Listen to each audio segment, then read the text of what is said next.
Hi weavers, ഗോപൂസ് kitchen വ്ളോഗിലേക്ക് എല്ലാവർക്കും സ്വാഗതം. ഇന്ന് ഉച്ചയ്ക്ക് ഞങ്ങൾക്ക് രസം, അതിനൊരു 2 ടൊമാറ്റോ മുറിച്ചിട്ടിട്ട് കുറച്ച് മഞ്ഞൾപ്പൊടി ഇട്ട് തിളപ്പിക്കുവാണ്. അതോടൊപ്പം നമ്മൾ പച്ച ഏത്തക്കയും മത്തങ്ങയും കൂടെ ചേർത്ത് ഒരു എരിശ്ശേരി വെക്കാമെന്ന് വിചാരിച്ചു. ഇതിലേക്ക് ഒരു നെല്ലിക്ക വലിപ്പത്തിൽ പുളി പിഴിഞ്ഞൊഴിക്കുന്നുണ്ട്. രസം എത്രയും പെട്ടെന്ന് ഉണ്ടാക്കാവുന്ന ഒരു കൂട്ടാനാണ്. വളരെ ഈസി ആയിട്ട് നമുക്ക് ഉണ്ടാക്കാം. ചൂടുകാലമാണ്, അപ്പോൾ ഒരുപാട് എരിവൊന്നും ചേർക്കാതുള്ള രസമാണ്. നമ്മുടെ രസപ്പൊടി തന്നെയാണ് ഉപയോഗിക്കുന്നത്. അതിന് വലിയ എരിവില്ല, ഒരു ആവറേജേ ഉള്ളൂ. ഇതിലേക്ക് ഒരു 3/4 ടീസ്പൂൺ ഉപ്പിടുന്നുണ്ട്. എന്നിട്ട് തിളപ്പിക്കുക. കായ പകുതി വേവായി. അപ്പം ഞാൻ ഇതിലേക്ക് മത്തങ്ങയും കൂടെ അങ്ങ് ഇട്ടു. ഇങ്ങനത്തെ ഈ ചുമന്ന മത്തങ്ങയാണ് നല്ല ടേസ്റ്റ്. വെള്ള കളറാണ് ടേസ്റ്റ് ഇല്ല. കുറച്ച് വെള്ളവും കൂടെ ഒഴിക്കുക. ഞാൻ എപ്പോഴും ഇങ്ങനത്തെ മത്തങ്ങ വാങ്ങിക്കാനായിട്ട് ഇവിടെ പറയാറുണ്ട്. അത് കിട്ടുവാണെങ്കിൽ അതേ വാങ്ങിക്കുക, കാരണം അതിനേ ടേസ്റ്റ് ഉള്ളൂ. ഇതിലേക്ക് ഞാനൊരു 1.5 ടീസ്പൂണ് രസപ്പൊടി ഒഴിക്കുന്നുണ്ട്, കലക്കി ഒഴിക്കുന്നു.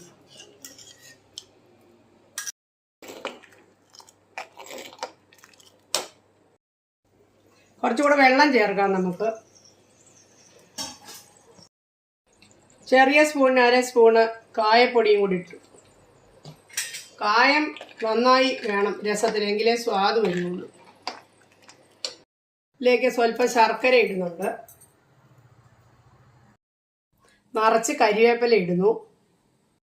രസം നല്ലപോലെ തിളയ്ക്കുന്നത് നല്ല മണം വരുന്നുണ്ട്. അപ്പം നമുക്ക് ഈ കഷ്ണം ഒന്ന് നോക്കാം. ഇത് കുറച്ചുകൂടെ ഒന്ന് വേവണം. മത്തങ്ങ ഒന്നുകൂടെ അടച്ചു വെച്ച് നമുക്ക് വേവിക്കാം. റെഡി ആയിട്ടുണ്ട്. ഇനി ഇതിലേക്ക് നമ്മൾ കുറച്ച് മല്ലിയില ഇടുക. മല്ലിയില ഇട്ടാൽ പ്രത്യേക സ്വാദാണ്. രസത്തിനാണെങ്കിലും സാമ്പാറിനാണെങ്കിലും. ചെറുതായിട്ടൊന്ന് തിളപ്പിച്ചിട്ട് നമുക്ക് കടുക് വറക്കാം. ഉലുവ, ജീരകം, വറ്റൽമുളക് ഇട്ട് കടുക് വറക്കുന്നു. അല്പം കരിവേപ്പിലയും കൂടെ കൂട്ടത്തിലിട്ടു.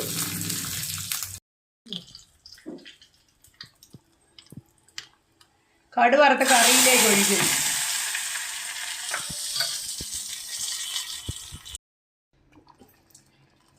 വെരി ടേസ്റ്റി ആയിട്ടുള്ള രസം റെഡി ആയിട്ടുണ്ട്.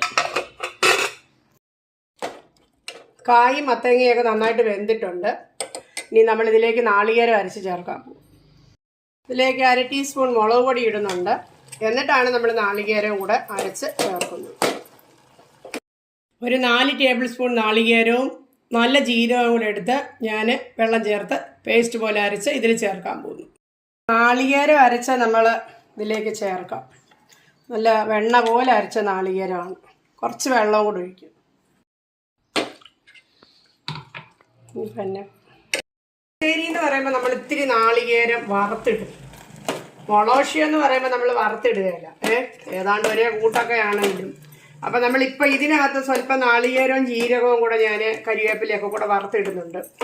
കടുകും ഒക്കെ കൂടെ. അപ്പോൾ ഇതിപ്പോൾ അതേ തിളക്കട്ടെ. തിളച്ചായിട്ട് നമുക്ക് നാളികേരത്തിൻ്റെ ആ പച്ചച്ചോ മാറി കഴിയുമ്പോൾ നമുക്ക് ഇതെല്ലാം കൂടെ വറുത്തിടാം. ചീനച്ചട്ടിയിലേക്ക് 1 ടേബിൾ സ്പൂൺ വെളിച്ചെണ്ണ ഒഴിക്കുന്നു. ഇടുക. ജീരകം,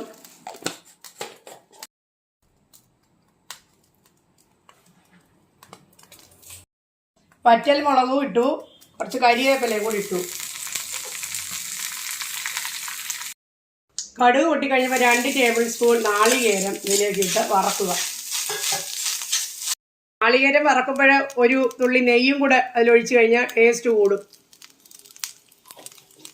വറുത്ത നാളികേരം നമ്മൾ കറിയിലേക്ക് ഇടുന്നു. നന്നായിട്ട് ഇളക്കി യോജിപ്പിക്കുന്നു. ഇട്ട് തേങ്ങയൊക്കെ വറുത്തിട്ടു. എരിശ്ശേരി റെഡിയായി.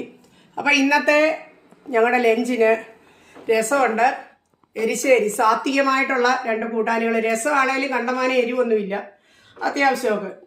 അപ്പോൾ അതാണ് ഇന്നത്തെ ലഞ്ചിന്. പിന്നെ എന്തൊക്കെയാണെന്നുള്ളത് കാണിച്ചു തരാം. ഇന്നത്തെ ഞങ്ങളുടെ ലഞ്ചിൻ്റെ ഐറ്റം ചോറിനോടൊപ്പം ബീട്രൂട്ട് തോരൻ,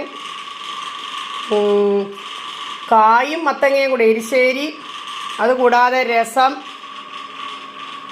പിന്നെ ഇന്നലത്തെ സാമ്പാറും ഉണ്ട്, പിന്നെ മോര്, രസം ഗ്ലാസ്സിൽ ഒഴിച്ച് വെച്ചിരിക്കുന്നു കുടിക്കാൻ. ഇതാണ് ഇന്നത്തെ ലഞ്ച്. എങ്ങനെയുണ്ടെന്ന് നോക്കൂ. എരിശ്ശേരി എങ്ങനെയുണ്ട്? നല്ലതാണല്ലേ? Okay okay.